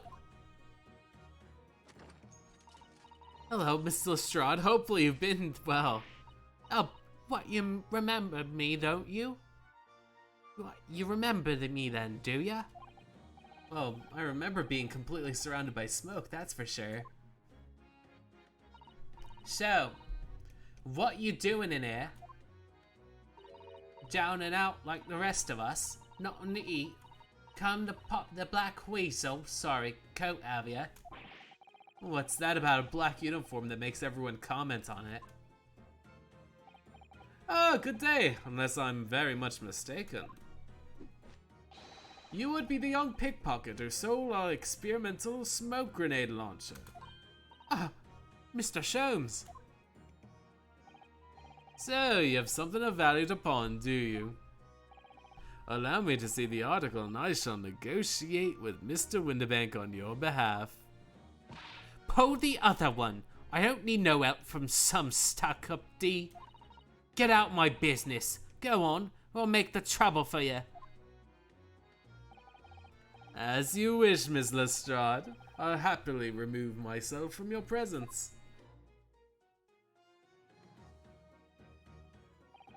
He's really done it. He's gone. She is so adorable, her little pout. I'm sorry, but just as I said, there's no room for negotiation here. Whatever is that thing he has in his hand? Some kind of metal disc? And you, go on, leave me alone. Oh, Miss Lestrade, just pretend we're not here. We shan't be offended in the slightest. Oh, she's a little frown. Susanna really can stand her ground when she wants to. Whatever.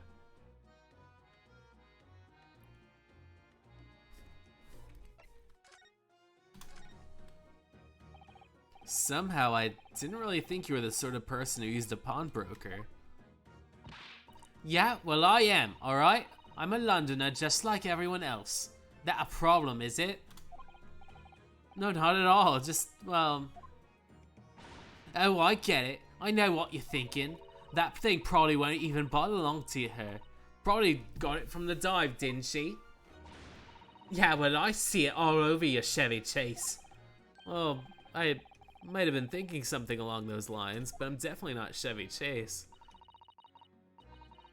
So, you're not gonna deny it, Mr. Naruhodo? Alright then, I'm just gonna come out and ask you straight. Do you pawn off things that you steal from other people? Well, I don't know what best to answer that, really, but... Oh, she has a cute little, like, smile. With this one. Suppose. Sometimes. You're not gonna deny it either, Miss Lestrade. But not this time, alright? I swear. That thing belongs to me. The disc that Mr. Windabad's holding. Perhaps we should see what that's about.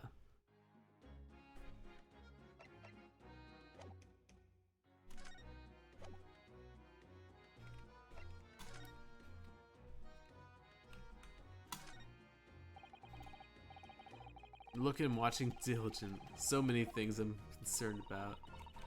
It's time for browsing. I should probably see whether that argument's been resolved yet.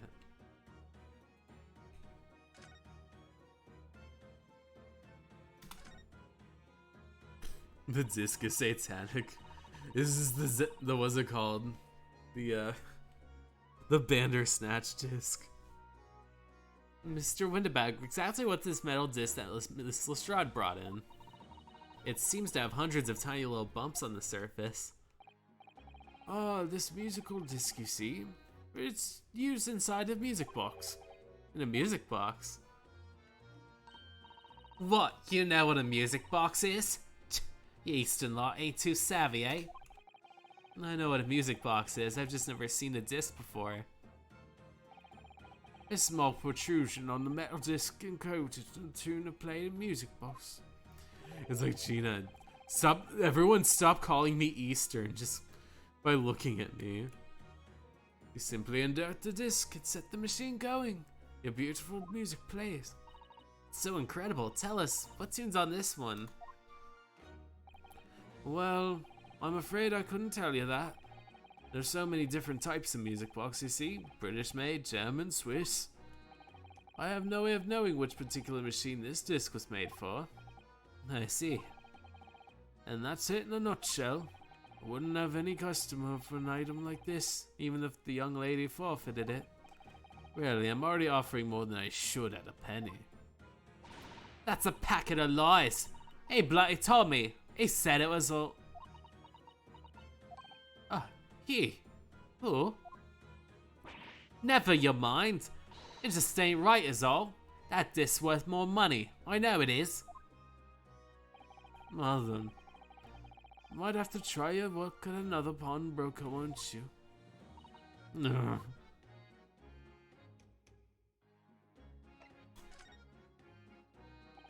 She's been in one before, the little tatterdemolian.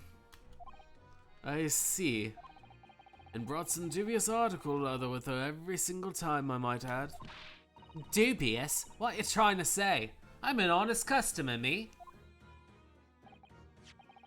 So, is there something dubious about the dish she brought in today? Well, if only it were that simple. Sorry, what do you mean? What she actually brought in was a storage ticket. Ah, a storage ticket. So, Miss Lestrade has actually come to redeem an article from you today, is that right? Yeah, that's right. A guy like me's that's a lot of stuff worth needs storing. Alright, yes, it's definitely dubious. An article in question would have been forfeited at the midnight tonight. But as she gave me the ticket and repaid both the loan and interest, I was obliged to return the article to her. But what was that article? Do tell us, Mr. Windbag. The little scam is wearing it. It's the overcoat she redeemed. What? What's wrong with that? It fits, don't it? I mean, it's mine, so of course it does. So, what about the disc then? How does that come into all this? Ah, the disc is something else. A new article to pawn, the girl and I can agree on a price. I'm confused. I thought you said that Miss Lestrade fixed... It's really simple. Yes, the child brought me a storage ticket and the money owed, as you say. For this heavy black coat, which you returned to her care, as I'd understood it. That's right, yes. Rather unsurprisingly, as soon as the little ragamuffin put the thing on, she went rifling through the pockets. Oh, you mean... What? Don't you think it's rude to stare at a lady? Oh, I see. So it came from the pocket of the overcoat, didn't it? If you mean this disc, then yes, exactly, ma'am. And she immediately tried to pawn it? For quite a high price as well. This is rather suspicious, I think. Keep it up. I'm just trying to pawn something like anyone else would. Miss Lestrade, may I ask who deposited the overcoat here in the first place? Well, me. Well, it doesn't really appear your size. Me, old man. It's me old man, Zitty. Is it Miss Lestrade? Yes, this is all suspicious. Out of my way, please. Out of my way, please. Oh, this guy. Is this him?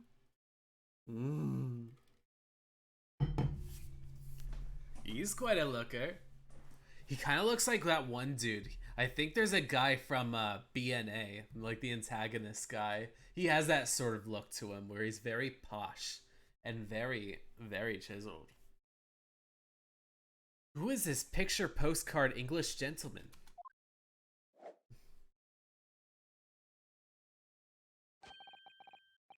I was cutting watermelon when I heard you guys say this line. I came running. I hope it wasn't too much trouble. I feel like sometimes I really love to cut watermelon in the summer, so I understand how therapeutic it can be. Good day to you, ladies, gentlemen. What's your problem, eh? There's no problem, as long as you remove yourself. I've a matter to discuss with the proprietor. And if you intend to make a problem of it, I shall see you outside, little girl, for the hiding you deserve. Look, ain't it obvious? I ain't done talking with him yet. And if you think you're such a gent, you should know or I'll wait in line. Well, you are an impudent little brat, aren't you? As well as a pickpocket. Huh? Who are you? How you know who I am? The question is, how do you not know who I am? You haven't the courtesy even to remember the faces of your victims, it seems. Oh, what? You mean from you? Broker? Oh, yes, sir. I believe this filthy pocket thief has just redeemed an article from you, no? Yes, The article in question belongs to me. I demand for it to be returned at once. Oh my. Now that's a lie. What are you trying to pull? Give me back my overcoat, you wastrel, and needless to say,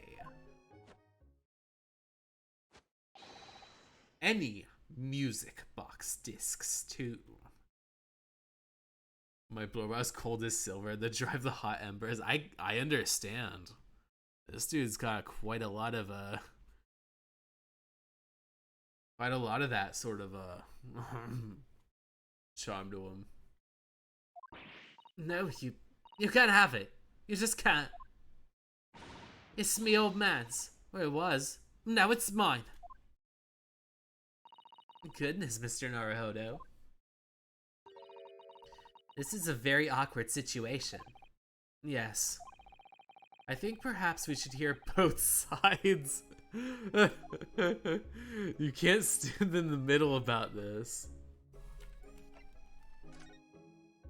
The gentleman's accusation. Miss Lestrade, what is this gentleman saying? What you think? It's all lies, ain't it? Obviously. I swear on my life, I have never laid eyes on that dandy before.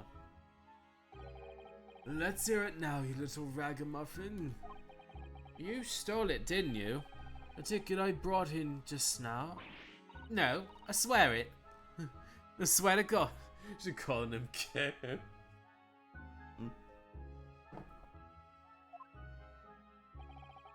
The dandy from space is here.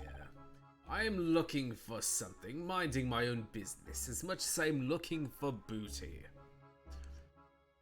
It was barely an hour ago. I was walking along the street, minding my own business. I was on my way to the establishment known as Boobies, when this little gutterling ran into me. I knew at once what had happened. I've been robbed again, I thought to myself. Those wretched pickpockets. Yet again. Oh yes, as you can see, I am a man of impeccable style. It isn't my first time I've been targeted by these back slum scoundrels. Now then, relinquish my overcoat. Ugh. Come along, Miss Lestrade. The baby shoes are fast. Baby shoes. If you're going to cause trouble, I shall have no choice but to call the police. Hold on, why does everyone think it's me? Just look at the dandy cove, and you think I'm the dodgy one. I'm so sorry, but no one's going to believe you. Well, what about evidence? Yeah? Where's your evidence I've stolen something, eh? Come on, let's see it. Oh, I have evidence. naturally. You what?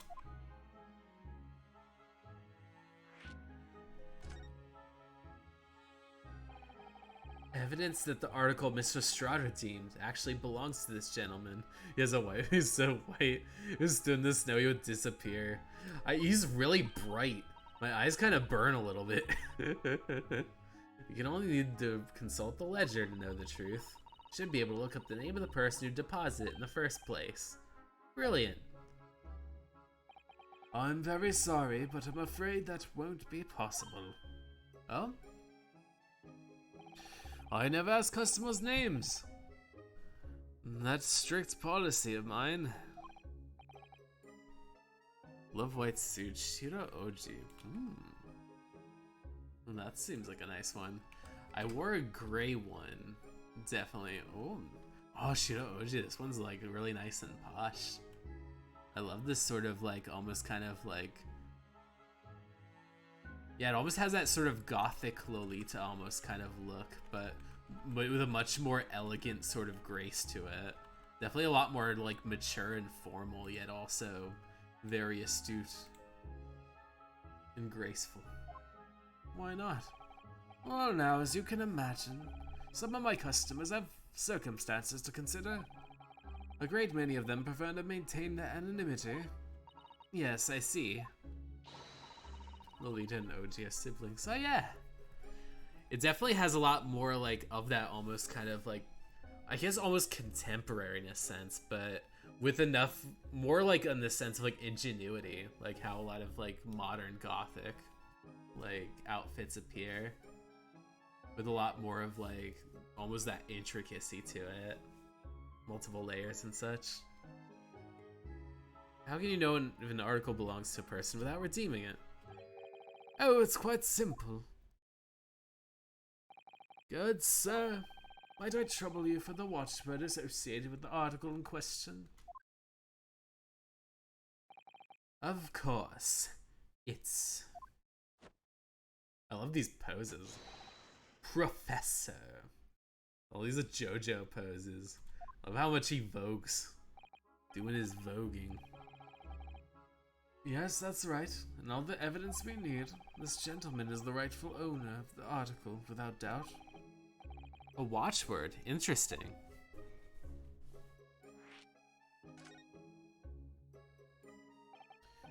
So about these watchwords, Mr. Windebeck. Just as I explained, I never ask customers' names when they deposit items with me. There are many reasons why. Certain customers would like to keep their activity secret.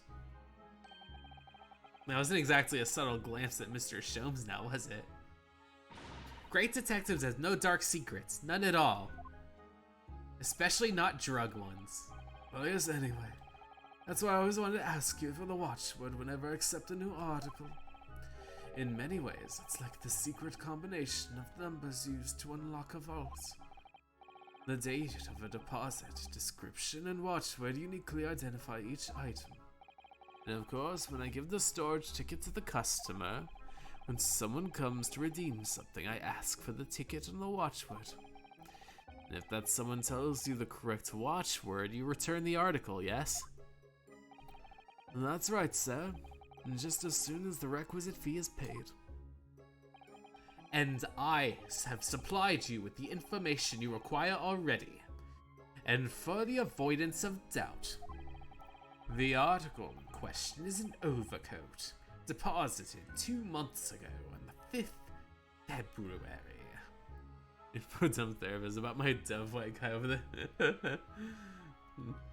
The dove white guy over here.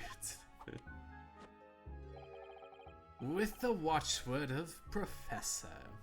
I'm glad we were able to get to him at the moment. I was worried that I would lose time just because like I'm almost finished up, but like I'm glad I got to meet this gentleman. But how?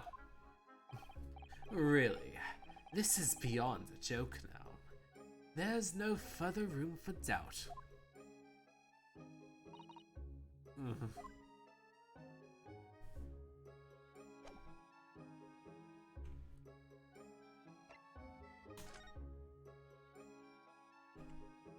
Oh man, he has a top hat too.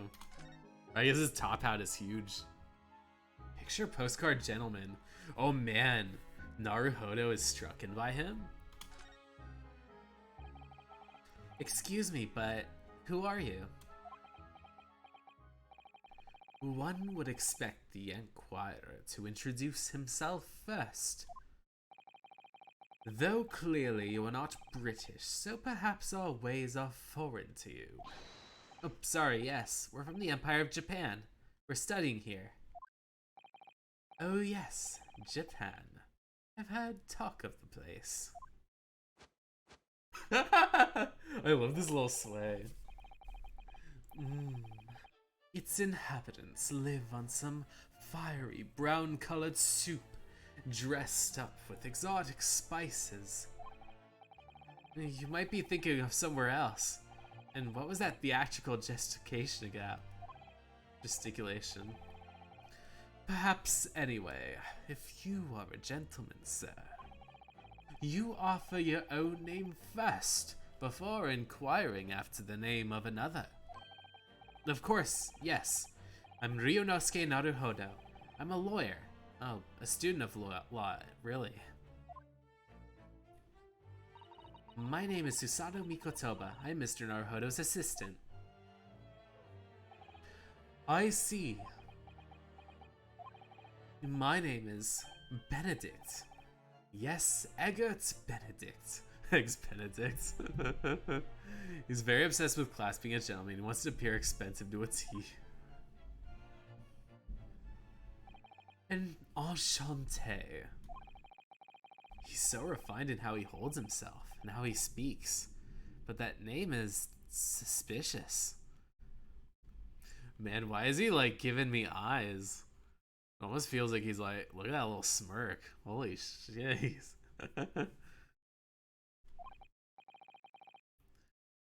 Now to the matter at hand. My overcoat! Return it at once to someone with the style to carry it off.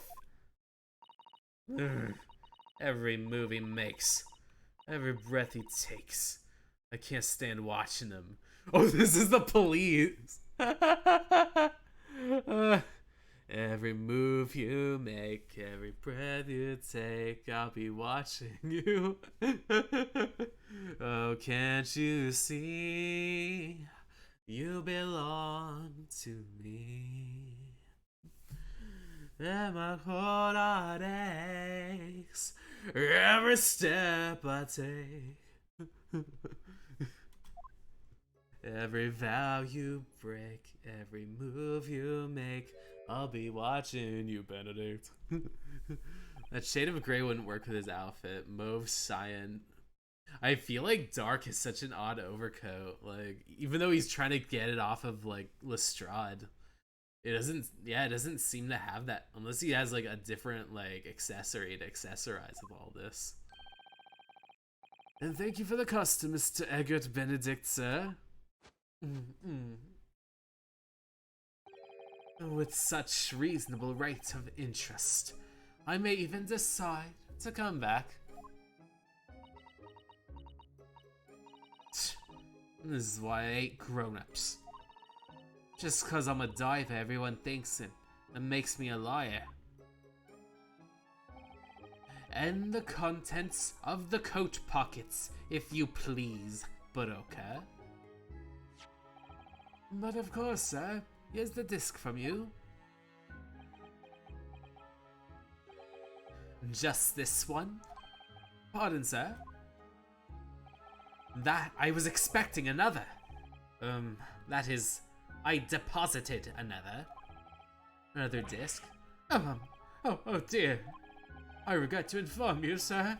I was deposited with me, but was merely an overcoat. The disc happened to be in one of the pockets, but I was completely unaware of it until now. Sorry, I ate it. So, Gutterling, you're hiding more than what's rightfully mine, are you? Did you swallow it? Says who, eh? I don't know nothing about it.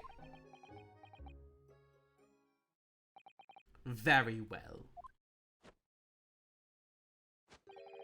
Then I shall bid you farewell. Say goodbye to style. Wait a minute. That disc.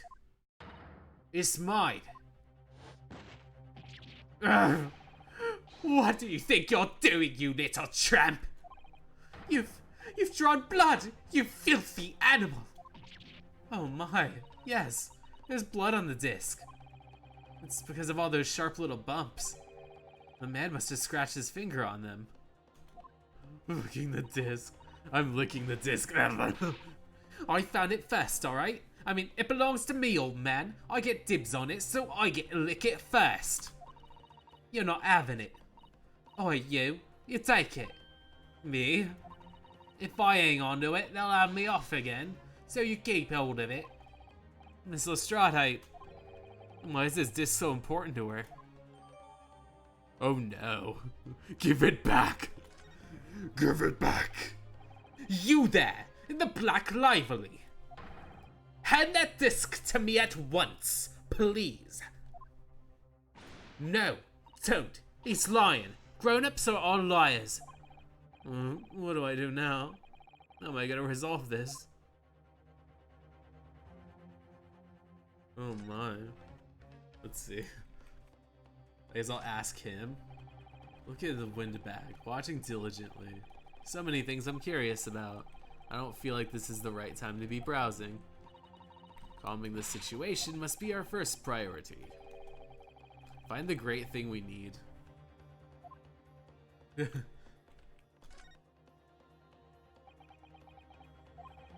Look at those piercing eyes. He's clearly in no mood to talk. We have to do something quickly, before the mysterious gentleman leaves to fetch the police or something. Oh, look at the disc. Let's see. Examine. Oh wait. Let's see. Look around. Let's see.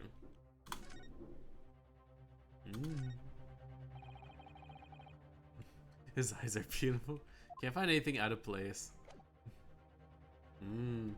If I, maybe if I, let's see. Oh fuck! Mr. McGilded. There's a little scrap of paper on this. It scribbled a word or two. It looks like somebody's name. For Mr. McGilded. Mr. McGilded? It couldn't be.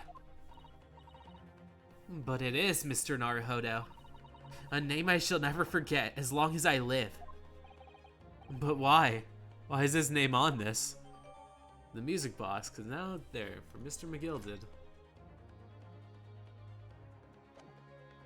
Oh my.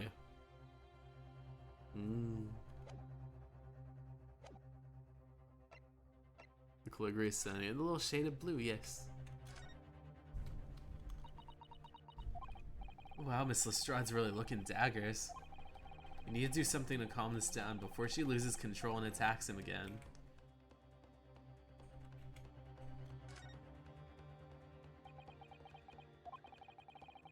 Clearly at a loss here. We have to do something about this.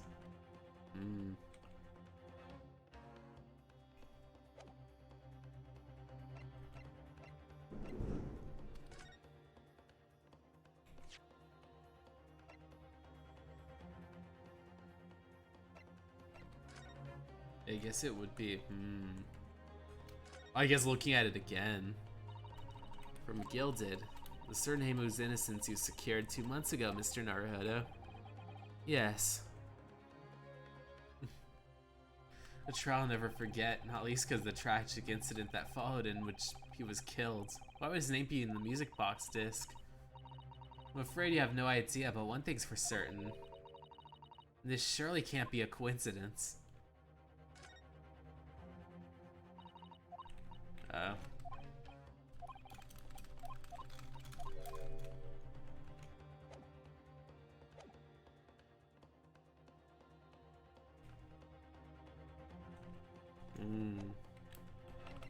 I thought I had to present this, but it's like, I guess I can't really move.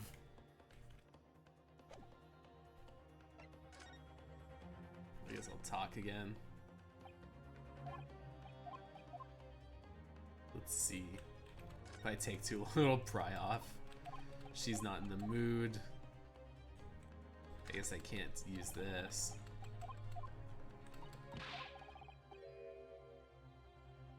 We need among the articles here.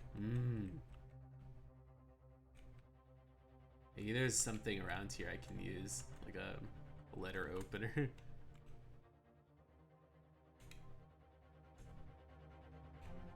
Ah, shit. I'm doing so bad. Like, let's see. Look around. Let's see. Oh yeah, him. This guy. Sholmes. Oh my.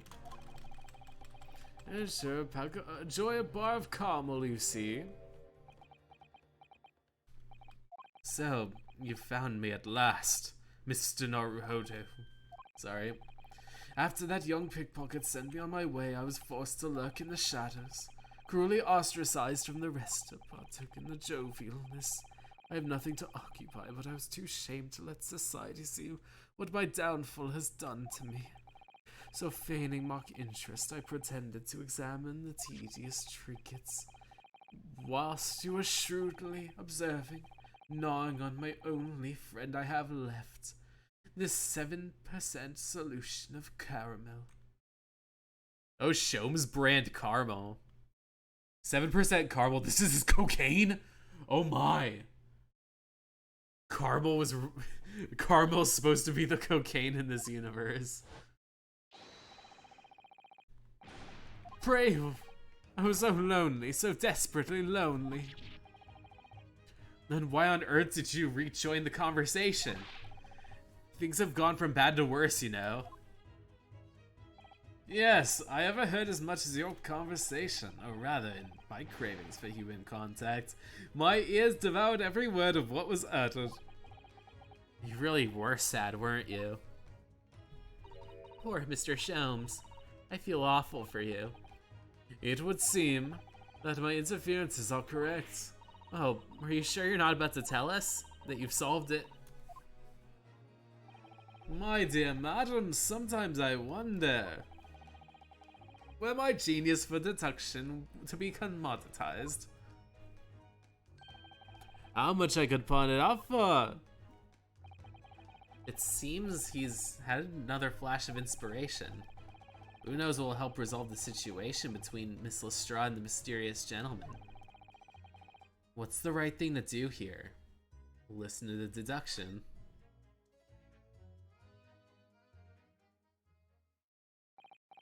Well, Miss Lestrade, it would appear you find yourself in quite the predicament. Where the blue blazes have you been? Because I can't see my wife. Pardon? When a ladies and gentlemen, a true gent's supposed to be there to help straight away, not an hour later. Harsh. And who, pray tell, are you? Mr. Eggert Benedict, you have in my eyes a veritable encyclopedic array of curiosities upon your person. Nevertheless, there are two immovable conclusions I've drawn. I beg your pardon? The first is this. It's got a cake. The first is you have quite the cake. The true reason is something that has not been revealed yet. Oh. And the second is this. A considerable crime is in contemplation. One you will orchestrate with the intent to steal a vast sum of money. Well, Mr. Benedict, what say you to my deductions? How? He's turned as white as a hard-boiled egg. It would seem that once again Mr. Sholmes has made a flawless deduction. Just who do you think you are, sir? Ah, yes, as I hoped. That is precisely the pained expression I was looking for. He's already white. Shog would have turned him red. So, shall we begin? If this is one of the deductions, I'm gonna have to, what's it called? Stop here for the day. But I will be, let's see. The time has come for another logic and yeah. I'm gonna have to call quits for the day. I'm sorry, I know it's very abrupt, but what's it called? I'm like 10 minutes over. And what's it called? I was planning on probably getting some shut-eye. But yeah. Alright, let's save over this guy. My dose of Benedict has been cut short. I'll try to make sure that, what's it called? The next time around, this next Thursday, I'll be able to, like, I guess, what's it called? Start by the time you get here. So that you don't miss out on them. I feel so bad. But I know I wound up, what's it called? Not being able to get to everything in time. Oh, shit. I was trying to make my guy a little smaller. Here we go. But alright guys, it has been nice to see all of you. It has been nice to be able to read through this. I'm definitely going to get a lot more through chapter 5 and it's going to be really exciting. But before I head off, I'm going to poke my beauty mark. I'm going to poke the mic. And I'm going to send out all positive vibes, all good thoughts, all good feelings. And I will be streaming this Sunday with some more Final Fantasy X. I just got to near the tail end of kind of the beginning-ish part of the game before you end up having your first Blitzball tourney. So yeah, chapter 5 is long. We're gonna get a good amount from him. So, oh man, that's gonna be a lot of fun. I'm really looking forward to seeing how it turns out.